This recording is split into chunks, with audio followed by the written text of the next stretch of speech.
Hi, this is Dennis with Second Chance Tackle, and I'm going to show you the results of a shopping spree this past weekend, and then we're going to work on a Ryobi reel. So I went to a local flea market, and I was quite happy with what I found. I found 6 reels, all of them about the same time and space in probably the early 90s, I'm guessing. But some of them with problems that may just result in them being parts reels. Some of them I think can be repaired, and we'll do some videos on each of these. But I wanted to show you a couple today. I paid $55 for the lot of the 6, and hopefully we'll get a few of them that are working out of it. This is the one we'll pay our attention to today. It's a Ryobi number 3. It's made in Japan. It was always along the lines of a Daiwa. Speaking of Daiwa, I have 2 Daiwas. I got a Daiwa 7000C. This one may become a parts reel. It's got a broken bail. It depends on how easy I can find the bail and the little line roller. The second one was a Daiwa 2600C. This one has got a grind to it. I picked up a pen. I think this is the 750 SS.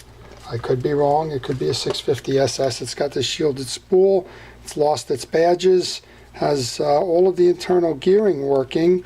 Has the bail and has the bail spring. So it's really just missing a spool, a drag nut cap, and a handle. We'll see if we turn that into a parts reel or not. I got a Pen 104 model. This one seems to be tight. So we'll see what's going on with that. And then the one that really caught my eye when I started the whole thing was the Gold Series Daiwa 30, and the only thing wrong with that one is it's missing the button here, the little shield for that bail spring.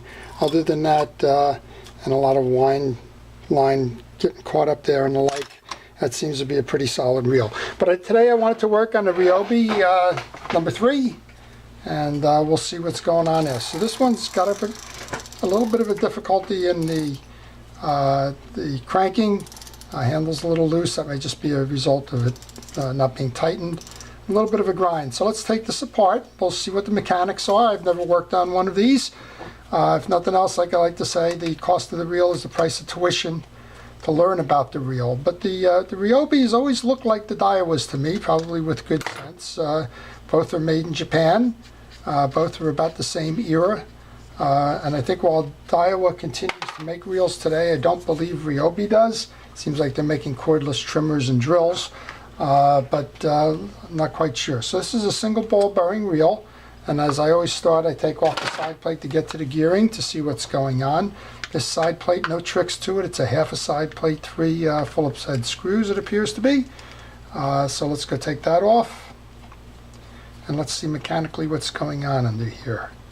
As many of you who have watched my videos know, I like to shield my hand with a latex glove to keep the junk and contaminants off of it as best I can. I also like to use a parts tray, which you're seeing me put all these small pieces and parts into. I'm going out on a limb here. I usually tell folks take pictures of the reel if you haven't worked on it before. Take pictures and see the steps that you took to take it apart so that you can reverse those steps to put them back together again. I'm just going to be a free spirit today, although I really am taking pictures with the video there. But I've never worked on this type of reel, and I'm just going to take my chances. Alright, so the side plate comes off. Looks like we got a bunch of dirt and grime in here. That's probably what's causing that grind there. But otherwise it looks like a fairly common setup to a reel. Have a main gear, have a crosswind block, spool. I think we have one bearing up here. We'll get to that and we'll take a look. But most of all, it looks like it's just full of gunk and needs to be have a good cleaning and proper organization, lubrication. This might concern me a little bit. When I see gray oils, it usually means that there's metal wear and that those are filings in there. But let's do the best we can. Again, it averaged less than $10 to do this reel, so let's have fun. This crosswind gear is not held by a spool. Looks like it's held by a pin. Those usually pull out. Just grab a pliers, see if I can pull that out. Yep, there we go. So there's a pin that's holding that one in. That pin has a tip on it that actually rides in the groove in the back of the side plate. I noticed that when I took that off before. All right, once I take that pin out, I can pull the spool assembly out. No need to take the spool off. Then we can take that crosswind block off. And Ryobi's, this is an all metal case. So far I'm not seeing anything that looks unusual in design or differences or the like. This is pretty standard stuff for the 70s, 80s, 90s. It's a mess. So that's probably what we're going to do here. We're just going to clean this up and see if we can't lube and put it back together again. So I'm going to start with taking some of the excess grease off the back of this main gear. I'm going to do that with a cotton swab to the extent that I can. Boy, that stuff is kind of stuck on there good. I would say that it's been years since the reel has been used. That's probably why all this grease is coagulated there. So we're just going to get all of that out of there. Dirt and grime and grease is the #1 enemy of a fishing reel. So what I've just done there is I've hit that with WD-40, and now I'm bringing in a little wire brush just to clear the teeth. And while I'm doing that, I'm checking the teeth to make sure that they're uniform, that they're not worn, and that they're in good condition. So that as we go forward with this, we'll be able to make sure that it's not that's going to cause any breakdown or wear on the reel. I'm also doing that on the back while I'm doing this. There's a set of teeth back here that drive that crosswind assembly. I want to make sure that that's nice and clean and clear as well. It is. This has got one ball bearing. This is a bushing here. So it's got 2 side plate bushings, and these are brass, so that's a pretty good quality bushing there. And again, we'll just throw some WD-40 and get another cotton swab to clean that out. So yeah, when you see gray that looks like you know, accumulated grime or grease, a lot of times it's oh yeah, this bushing here has got a lot of wobble in it, so it's probably been used quite a bit, but the teeth don't indicate that. But the bushing, there's some play on that bushing as well. That might have been what's causing that handle to flip-flop. And quite honestly, in a reel this age, and it's appropriate, but also it's not worth repairing. If that's the issue you're encountering, just leave it and live with the flip-flop. The crosswind block in the back, I just cleared up. I'm just going to run that cotton swab along the rest of the metal pieces here. You can tell that this is old grease because it's all varnished. It's lost its lubricating properties, and it's simply just turned brown and kind of shellacked itself to the side. But most of this is coming off with that WD-40 that I used to clean it, and we should be fine there. So I'm going to hit this with a little bit of oil on that crosswind gear, right where that screw is. I use a Real X oil for that, and then we're going to put a little bit of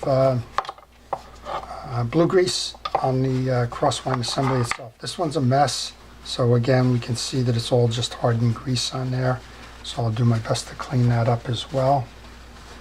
And this is why I wear that protective glove. I don't like to get all of this stuff on there because I simply don't know what that is.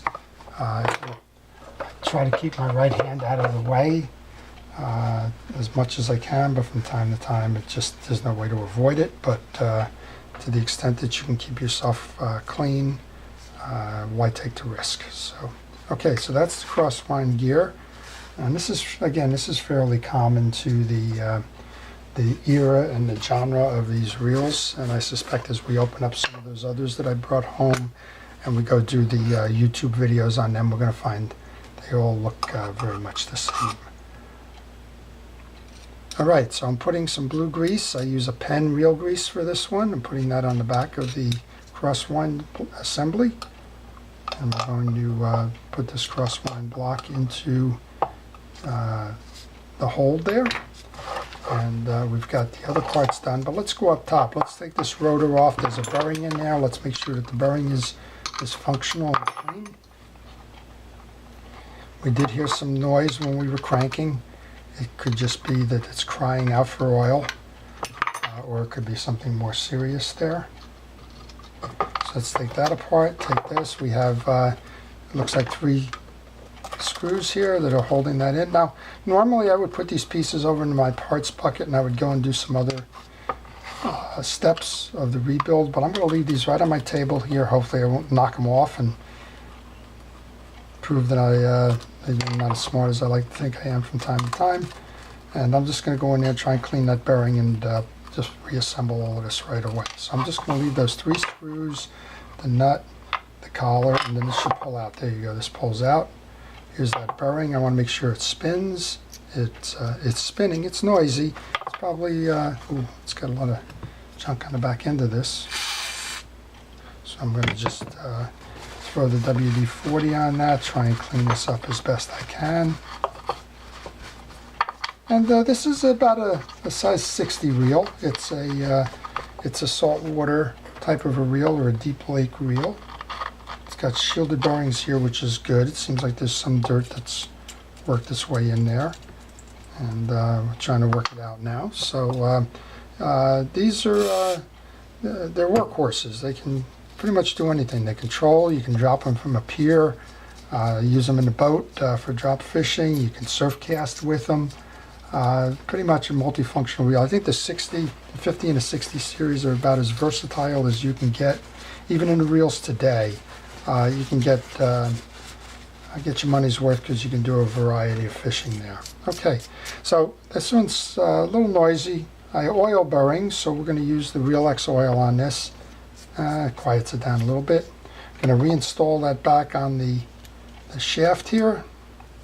Going to reinstall that shaft into the carrier. There's a little bit of dirt here, so let's get that out of the way while we're at it. I'm going to reinstall the shaft back in. And there's a little bit of an anti-reverse mechanism here. We want to make sure that we clear that. Okay, so the anti-reverse is working now. That's great. We're going to go put that collar back on right now. Hold that bearing in place. Grab those 3 screws. Thank goodness I didn't look foolish by knocking those onto the floor after giving all of my advice regularly to use the parts bucket. But again, I knew I was coming right in and right out with this one, so I decided to leave them there and take a chance. So let's go tighten these back up. Some folks ask, it's not necessarily on this one, probably more on the case, how about using a mechanical screwdriver? And I don't recommend against that, particularly when we're working on something like this, which is a metal body reel. Over-torquing can distort or warp the frame, and if you're working on a plastic base reel like a Shakespeare or something like that, you can actually crack the components. So I don't recommend that. Okay, so we're going to go back, put the rotor back on, grab that nut, tighten that nut back up. So it's pretty obvious this reel hasn't been used in a long time. Doesn't mean it can't be put back into service. It just means it hasn't been used in a long time, and as a result, the grease and oils have dried up. You saw the varnishing on the inside of it. But that doesn't mean you shouldn't take a chance when you see a reel like this at a flea market or a yard sale or something like that. Like I said, it's a $10 education. If I put it back to use, then I win. If I don't, I learned a little bit about what makes this reel work. And in the future, I may have an opportunity to find one that I can put back together again. I won't shy away from it because it's got quality components in it. So I've done that now. We're going to go just put a little bit of the blue grease on the main gear. Understanding that this bushing over here is a little bit worn. You can see the play in it. But that comes with time and age and use, and there's not much you can do there. Okay, we'll reseat that main gear. I'm going to grab this and make sure that this gets cleared off. So I'm thinking that what I was seeing there on the metal that was kind of around the drive and all, I'm thinking that was the bushing I didn't see any evidence of the teeth getting torn up or anything, and so that's a good indication that we should be okay. All right, I've put the pin back in to hold the spool shaft. And we want to put the side plate on. Again, if you were throwing parts in the bin kind of recklessly and weren't somewhat familiar with how these wheels go back together, you could always go back and refer to the pictures you would have taken, or in this case, I've taken a video. I could always go and rewind the video and find out where maybe that extra piece of part in the bin came from.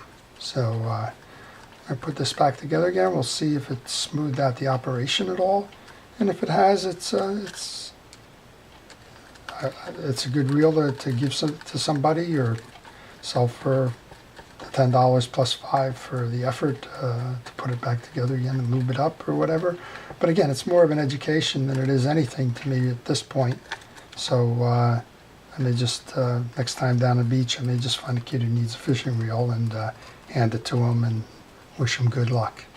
So let's just tighten this up. Let's put the handle back on.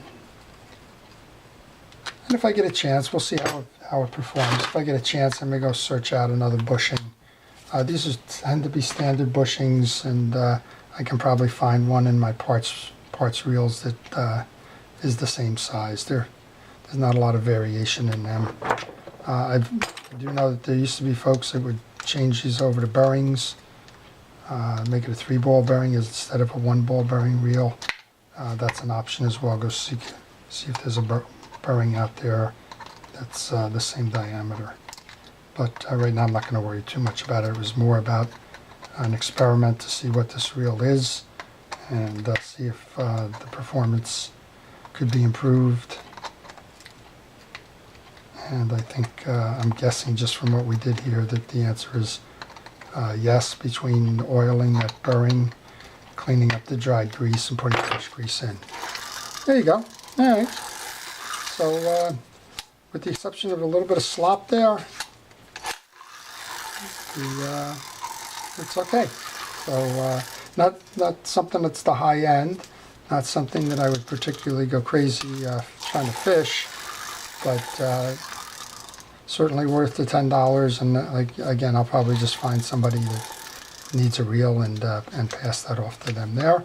But I would encourage you, if you see something that you're not familiar with, like we just did today with this Ryobi, to go out there and take a chance for a couple of bucks, pay the tuition, and go learn a lesson about how the reel is made, what the componentry is behind it, and if you can put it back in service, that's a good thing. So this one has that damaged bushing, not a major issue. It can still be fished, and we can certainly find somebody who's looking to fish it.